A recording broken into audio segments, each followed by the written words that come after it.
Alberta emergency alert. Yellowhead County updated its wildfire alert. The wildfire remains out of control and is pushing towards the northwest.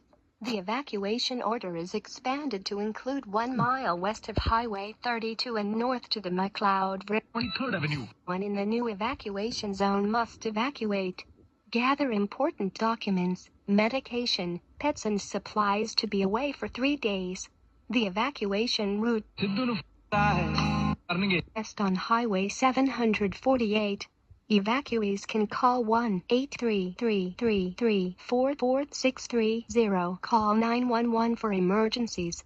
The reception center is Holiday Inn Express in Edson. Visit yhcounty.ca and Alberta Emergency Alert for updates.